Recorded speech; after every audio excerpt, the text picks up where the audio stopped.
kenapa Salafi tidak ikut ajaran Imam Ghazali dan Syekh Abdul Qadir Jailani? Antum udah pelajari belum? Siapa Imam Ghazali dan siapa Syekh Abdul Qadir Jailani? Syekh Abdul Qadir Jailani itu di atas madhab Imam Ahmad bin Hanbal. Beliau madhabnya Hambali, Hambaliyul madhab. Dalam masalah akidah, beliau ditanya, sebagaimana disebutkan oleh Imam Adz-Dzahabi dalam kitab Syiar Alamin Nubala, ketika menerjemahkan biografi Syekh Abdul Qadir Al-Jilani, yang benar Al-Jilani, bukan Al-Jaye, yang benar Al-Jilani, dari negeri Jilan. Beliau ditanya, "Fama aqidatuka ya Syekh?" Apa akidahmu hai Syekh? Faqala, maka beliau menjawab, "Aqidati aqidatus sahabah." Akidahku, aku ikut para sahabat. Kalau gitu antum ikut si para sahabat, jangan hanya sebatas Syekh Abdul Qadir Jilani. Saya punya bukunya yang ditulis oleh siapa, Imam Abdul Qadir Al-Jilani, judulnya Al-Gunyah. Dan ternyata, maaf ya, Syekh Abdul Qadir Jilani keyakinannya bertabrakan dengan kebanyakan kaum muslimin di Indonesia.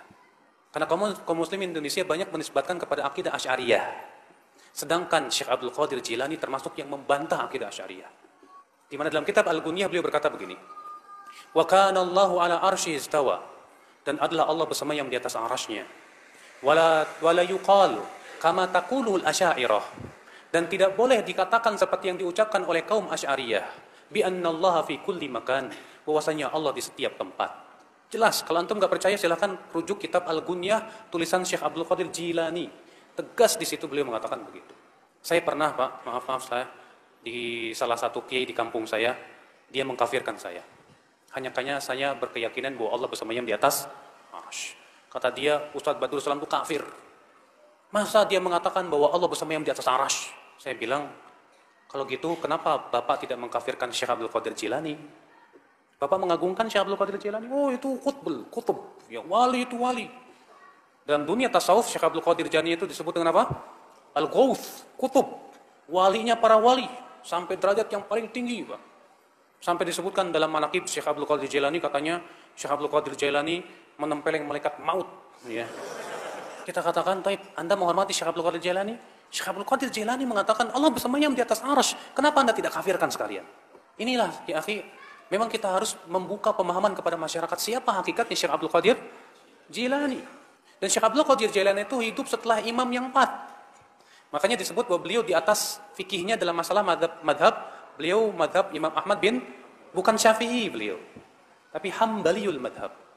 Imam Ghazali di akhir hayatnya, beliau sibuk dengan membaca Sahih Bukhari. Dan ketika beliau wafat, beliau mengatakan, aku wafat di atas ini. Beliau meninggal dalam keadaan mempelajari Sahih Bukhari. Karena beliau sebelumnya, hidupnya habis dengan mempelajari ilmu filsafat. Habis hidupnya untuk membantah ilmu filsafat, sampai beliau sendiri bingung. Akhirnya beliau kembali kepada Sahih Bukhari. Beliau pelajari. Namun sayang, sebelum beliau selesai mempelajari Sahih Bukhari, beliau meninggal dunia. Bahkan Imam Ghazali sendiri mengakui bahwa pengetahuan beliau terhadap hadis lemah. Beliau berkata, "Bidha'ati fil hadis muzjah." Pengetahuan saya terhadap ilmu hadis lemah, kata beliau. Tapi kitab usul fikihnya Imam Ghazali menjadi rujukan para ulama setelahnya. Karena memang beliau cerdas sekali. Nah, sekarang Pak, Imam Ghazali manusia tidak? Imam Syekh Abdul Qadir Jilani manusia tidak? Taib, mereka manusia. Mana yang lebih berhak diikuti, Rasulullah atau mereka? Rasulullah. Siapa yang lebih agung, Imam Syafi'i atau mereka? Imam Syafi'i. Imam Syafi'i lebih agung. Imam Ahmad, Imam Malik. Bukan berarti kita ingin merecehkan mereka, tidak. Tapi saya ingin menetapkan kepada Anda bahwa mereka semua ulama. Ulama tidak lepas dari kesalahan. Kita menilai ulama itu kalau sesuai dengan Al-Quran dan hadis. Kalau tidak sesuai, ya kita tidak ikuti. Makanya kalau Anda berkata, kenapa kamu tidak mengikuti Imam Ghazali? Saya tanya, Imam Ghazali ikut siapa? Kalau Anda berkata, Imam Ghazali ikut Al-Quran dan hadis, taib. Ya, kita pun sama-sama ikut Al-Quran dan hadis. Kalau pendapat Imam Ghazali sesuai dengan Al-Quran dan hadis, kita terima. Kalau tidak, kita tidak terima. Ya. Demikian pula Syekh Abdul Qadir Jilani. Maka itulah ya akhwal Islam, keyakinan kita terhadap para ulama. Kita hormati mereka, kita cintai para ulama, kita jadikan mereka rujukan dalam memahami Al-Quran dan hadis. Tapi kita tidak mensucikan para ulama, kita tidak mengkultuskan para ulama. Kita mengatakan mereka orang-orang yang diberikan oleh Allah kelebihan, kecerdasan.